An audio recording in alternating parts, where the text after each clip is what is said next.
అండి. నా పేరు Nikhila. Welcome back to my channel. So, ఈరోజు వీడియోలో మనం మైక్రోగ్రీన్స్‌తో కర్రీ ఎలా ప్రిపేర్ చేసుకోవాలో చూద్దాము. అండ్ ఈరోజు వీడియోలోకి వెళ్ళే ముందు I thank each and every one of you for నా వినాయక చవితి సిరీస్ ఏదైతే నేను వీడియోస్ అప్లోడ్ చేశానో దాని మీద చాలా మంచి రెస్పాన్స్ వచ్చింది. And thank you so much అండి. కొందరు నాకు పిక్స్ కూడా షేర్ చేసుకున్నారు. సో, నేను అది ఈ వీడియో ఎండ్‌లో ఫీచర్ చేస్తాను.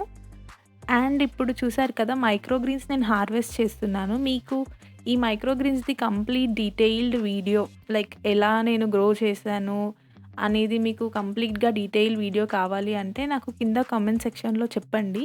సో దట్ నేను సెకండ్ బ్యాచ్ ఏదైతే ప్రిపేర్ చేశానో అప్పుడు డీటెయిల్‌గా వీడియో తీసి మీకు క్లియర్‌గా ఎక్స్‌ప్లెయిన్ చేస్తాను.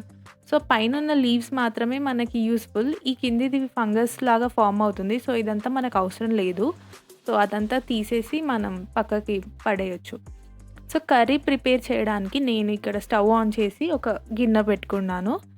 సో, మన గిన్నె కొంచెం హీట్ అయిన తర్వాత అరౌండ్ 1 టీ స్పూన్ అలా ఆయిల్ వేస్తున్నాను. Depends on your choice. మీరు ఆయిల్ ఎంత వేసుకోవాలనుకుంటే అంత వేసుకోవచ్చు. నేనైతే ఒక 1 టీ స్పూన్ అలా వేసాను. సో, మనకు ఆయిల్ బాగా వేడైన తర్వాత ఇందులో కొద్దిగా జీలకర్ర, అలాగే ఆవాలు, సో అవి కొద్దిగా అలా ఫ్రై అయిన తరువాత కొద్దిగా కొన్ని వెల్లుల్లి రెబ్బలు పొట్టు తీసినవి అలా కొంచెం స్మాష్ చేసి వేశాను. సో, ఇవి కూడా కొంచెం మంచిగా రోస్ట్ అవ్వాలి. ఎప్పుడైనా సరే పోపులో ఒకటి వెనకాల ఒకటి కొంచెం రోస్ట్ అయిన తర్వాత వేయండి. ఇప్పుడు ఇందులో నేను 1 బిగ్ సైజ్ ఆనియన్ వేశాను కట్ చేసి. సో, మనకి వచ్చిన మైక్రోగ్రీన్స్ ప్రొడ్యూస్ హార్వెస్ట్ అనేది కొంచెమే ఉంది కాబట్టి నేను దాంట్లో అడిషనల్‌గా శనగపప్పు నానబెట్టాను. సో, శనగపప్పు నానబెట్టి అది కూడా ఇందులో వేసుకుంటున్నాను. సో, నేను చేసిన మైక్రోగ్రీన్స్ ఏదైతే మీరు ఇందాక చూసారో అది ఇదే ఈ శనగపప్పుతో చేసిన మైక్రోగ్రీన్సే అనమాట. సో, ఆ శనగపప్పే నేను కొంచెం ఒక 2-3 అవర్స్ అలా నానబెట్టి అది వేసుకున్నాను. ఇది వేయడం వల్ల టేస్ట్ కూడా చాలా బావుంటుంది.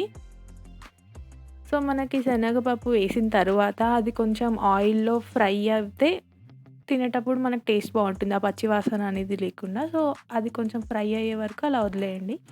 అది కొంచెం ఫ్రై అయిన తరువాత కొంచెం పసుపు, అలాగే ఇప్పుడు ఇందులో కొద్దిగా సాల్ట్‌ని మీరు వేయాలనుకుంటే వేయొచ్చు. సో దట్ ఆనియన్స్ అనేది కొంచెం ఫాస్ట్‌గా మగ్గుతాయి. బట్ ఇప్పుడు నేను అల్లం వెల్లుల్లి పేస్ట్ వేస్తున్నాను కదా, అందులో ఆల్రెడీ సాల్ట్ ఉంది. సో, అందుకని నేను ఇక్కడ సాల్ట్ వేయట్లేదు. సో, అల్లం వెల్లుల్లి పేస్ట్ ఇంకా పసుపు వేసి ఒకసారి బాగా మిక్స్ చేసుకొని, అలాగే అల్లం వెల్లుల్లి పేస్ట్‌లో ఉన్న ఆ పచ్చి వాసన పోయే వరకు కొంచెం సేపు మగ్గనివ్వాలి.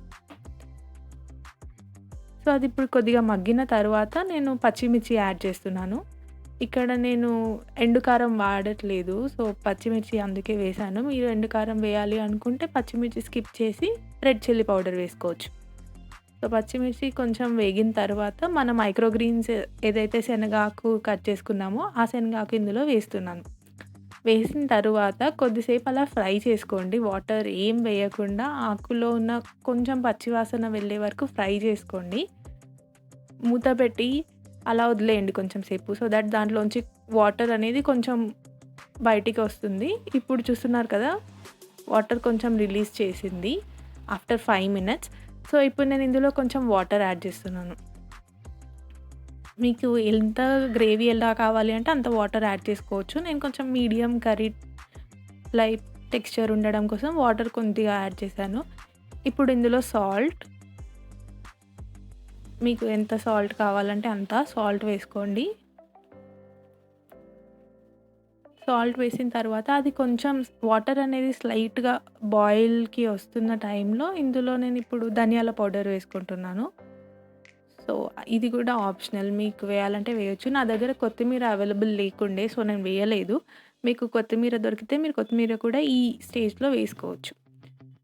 సో, ఇప్పుడు ఇది కొంచెం సేపు బాయిల్ అయిన తర్వాత ఆఫ్ చేసుకోవడమే.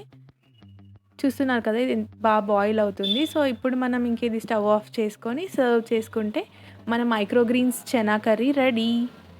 సో, ఇందులో ఇమ్యూనిటీకి హెల్ప్ అయ్యే చాలా న్యూట్రిషన్ వాల్యూస్ ఉంటాయండి. సో, అందుకే రీసెంట్ టైమ్స్‌లో మైక్రోగ్రీన్స్ తినమని చెప్తున్నారు కదా. అండ్ ఆల్సో ఇది నాతో షేర్ చేసుకున్న వీడియోస్ పిక్చర్స్ వచ్చేసి ఇవి. థ్యాంక్ యూ సో మచ్ అండి. మీరు కూడా షేర్ చేసుకుంటే నేను నా నెక్స్ట్ వీడియోస్‌లో ఫీచర్ చేస్తాను. అండ్ ఈ వీడియో మీకు నచ్చినట్టయితే like, share and subscribe to my channel. Thank you for watching.